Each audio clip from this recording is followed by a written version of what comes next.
Sous le manteau de la nuit, Nyota, la ville suspendue, éblouie par une symphonie de 1000 lumières.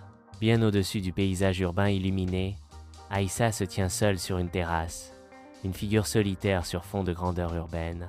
Les lumières de Nyota scintillent en dessous d'elle, un contraste frappant avec les émotions qui l'agitent. Sous le voile de la nuit, Aïssa se tient sur la terrasse d'Aïssa, le cœur lourd de craintes inexprimées, serrant un talisman en bois. Son regard fixé sur le ciel silencieux, un murmure s'échappe de ses lèvres. Les tambours sont muets. Le silence des tambours amplifie le sentiment de sagesse qui se lourdement dans l'air. Dans la salle du conseil, l'air crépite de l'électricité d'un débat animé, signalant une tempête imminente. Malik déclare « Le silence des tambours est un signal d'alarme », jetant un voile de pressentiment sur l'assemblée. Nodari s'oppose avec véhémence « Ce n'est pas vrai », défiant le sentiment de terreur imminent par une réfutation provocante. Aïssa intervient.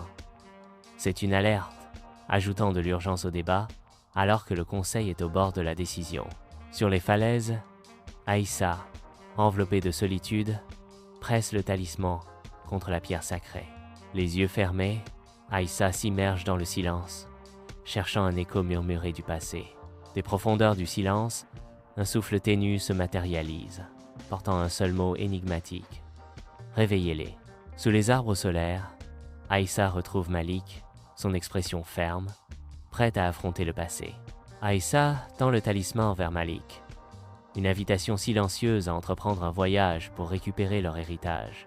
Avec une résolution inébranlable, Aïssa déclare « Il est temps de réactiver les anciens points et de redécouvrir les villes africaines oubliées. » Aïssa et Malik se lancent dans une expédition, leur véhicule futuriste fendant le silence désolé de la plaine rouge. Les plaines rouges s'étendent à l'infini, un témoignage étrange de l'ancien royaume de Katimaji, aujourd'hui perdu dans le temps. Au cœur de la désolation, le voyage commence, promettant mystères et histoires inédites sous la poussière rouge.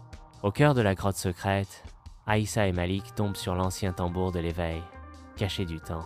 Poussés par la curiosité et l'anticipation, Aïssa tend la main pour toucher l'ancien tambour, son cœur battant d'un mélange d'excitation et d'appréhension.